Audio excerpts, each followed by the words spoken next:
Oi, gente, como que vocês estão? Eu espero que todos estejam bem.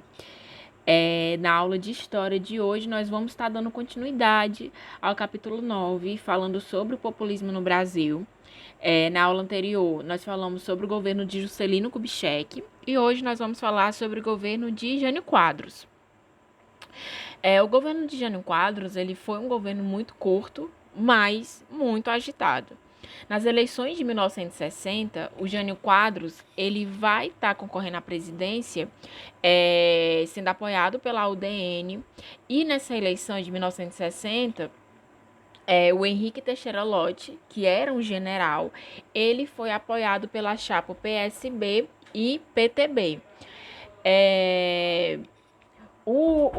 Do lado oposto vai estar o Jânio Quadros, como eu falei para vocês. O Jânio Quadros, gente, ele já tinha uma carreira muito sólida no estado de São Paulo. Ele já tinha sido prefeito na cidade de São Paulo e ele foi governador do estado. Então, durante a campanha para a prefeitura, ele vai usar um símbolo, como vocês podem ver nessa foto que eu coloquei para vocês. O símbolo da campanha do Jânio Quadros vai ser uma vassoura, sim, né? Bastante peculiar. E na disputa para a presidência, ele vai manter a vassoura como um símbolo dessa disputa. E o nome dessa campanha vai ser, como eu coloquei para vocês, Campanha da Vassourinha. O Jânio Quadros, ele venceu, ele derrotou o general Henrique Lott e se tornou o novo presidente do Brasil. Né? Ele vai assumir ali em 1961. Ele foi o presidente, até aquele momento, mais eleito, e a campanha da Vassourinha teve um sucesso total, tanto que ele conseguiu 48% dos votos. E o Jânio Quadros, ele tinha um estilo muito teatral. Então, inclusive, coloquei para vocês, a campanha do Jânio Quadros foi totalmente amparada por uma trilha sonora de grande sucesso nessa época, que era Varre, Varre, Varre, Vassourinha. Eu até coloquei para vocês aí embaixo. O que é que ele quer dizer com esse varre, varre, varre, vassourinha, né? O que é que ele queria dizer com esse símbolo que ele utilizou na sua campanha, que era a vassoura? Ele dizia que essa vassoura iria servir para varrer as irregularidades do país e varrer toda a corrupção. Muitos, nessa época, trataram o Jânio Quadros como um grande fenômeno.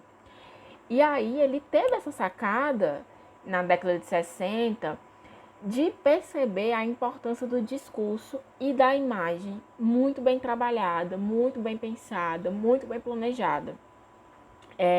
E ele criou essa imagem de que pudesse ter uma identificação, principalmente com os setores populares. Existia uma enorme expectativa em torno da posse do Jânio Quadros.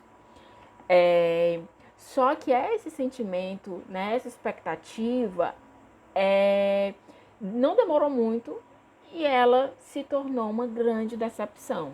Vejam aí a foto do Jânio Quadros com a vassoura. Gente, ele levava essa vassoura para todas as campanhas, para todos os lugares. Então, realmente tornou-se o símbolo dele. E é por isso que a população se sentiu numa expectativa muito grande. A política do Jânio Quadros, ela foi decepcionante. Quando ele assume o poder, ele não vai solucionar os problemas mais urgentes do país, como inflação, né? A inflação ela continuava muito alta, o desemprego crescia, não tinha o mesmo crescimento econômico como tinha nas épocas anteriores, lembrando que o último governo foi o governo de Juscelino Kubitschek, um governo que falava em desenvolvimento, né, que trazia essa ideia de desenvolvimento econômico, apesar de em outros setores também não alcançar, mas com relação à economia, o governo de Juscelino Kubitschek ele foi bastante atrativo, trouxe esse desenvolvimento, teve suas consequências, mas ele trouxe. Com o governo do Jânio, o Jânio ele tomou algumas medidas que eram incompatíveis com o tamanho do cargo que ele ocupava. Medidas que eram essas: ele proibiu cassinos, ele proibiu briga de galo, ele proibiu jogo de bicho, ele proibiu o lança-perfume, que era muito comum nessa época. Ele proibiu as mulheres de usarem biquínis nas praias, sim, ele fez isso. Ele proibiu corridas de cavalo em dias úteis e ele vai romper com a UDN, que era o partido que estava apoiando ele nas eleições. E essa situação vai agravar muito a sua situação no país, na presidência. Todas essas medidas que ele vai tomar, as pessoas, os brasileiros, eles vão ficar assim, boquiabertos, porque não vão entender por que ele está tomando medidas que não eram tão urgentes como as outras medidas, como as outros problemas que o Brasil enfrentava. Pois bem, sobre a política do Jânio, a política do Jânio era uma política internacional independente. Gente, peguem essa palavra, independente.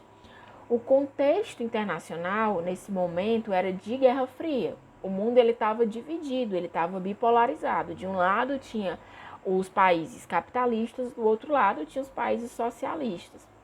E desde 1947, no governo de Gaspar Dutra, lembre-se, o Brasil apoiava os Estados Unidos e o Brasil tinha cortado os laços com os países com os países socialistas.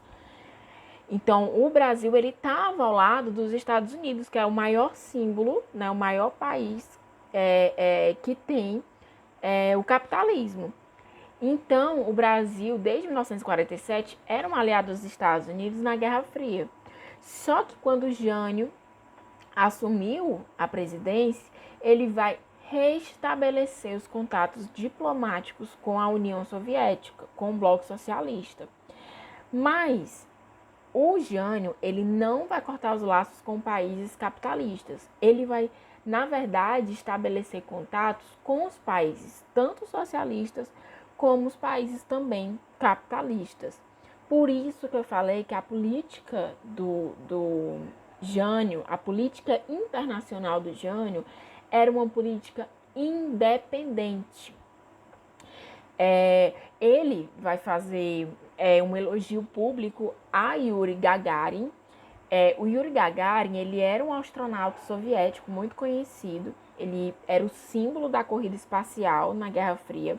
Lembre-se que nesse momento, tanto os Estados Unidos quanto a União Soviética, eles estão fazendo essa corrida espacial.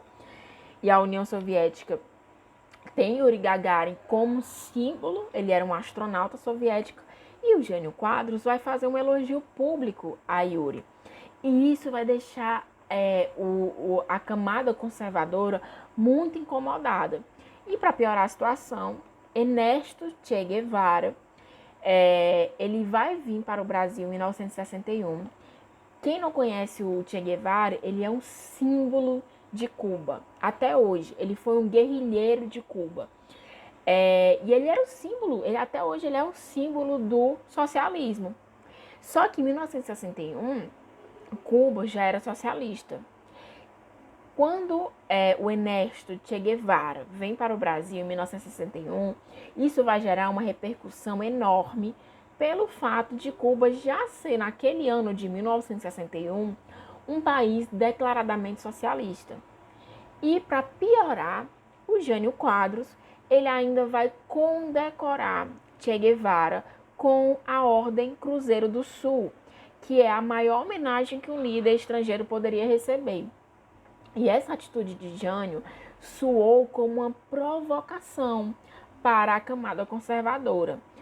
Che Guevara, gente, é esse cara que está nessa foto que eu coloquei para vocês no slide, apertando a mão de Jânio. E como eu falei, Che Guevara ele é um símbolo do socialismo.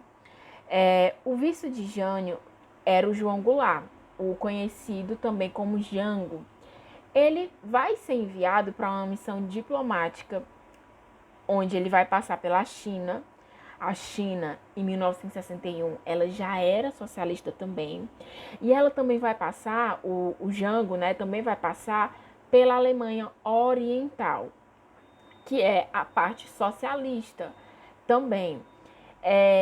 Mas entendam, quero que vocês entendam que a política internacional, mesmo que Jânio ele estivesse fazendo esse acordo diplomático com os países socialistas, o Jânio não tinha cortado os laços com os países capitalistas. Então, o Jânio, mesmo com esses pontos, não tinha um governo socialista. Ele tinha um governo independente, porque ele vai dialogar tanto com o bloco capitalista quanto com o bloco socialista.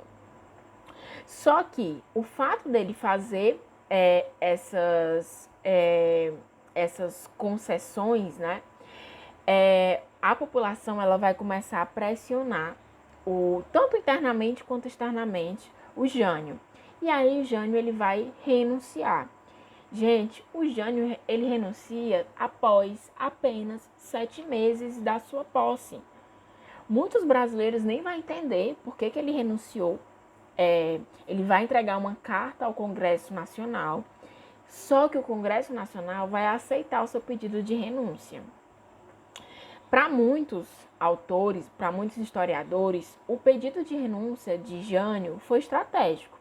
Ele confiava na votação que ele recebeu 7 meses antes, e passava na cabeça de Jânio que o Congresso jamais aceitaria o seu pedido de renúncia, principalmente pelo fato de seu vice ser o Jango, e o Jango, né, o João Goulart, era um nome que não agradava muito os setores conservadores brasileiros, e ele acreditava que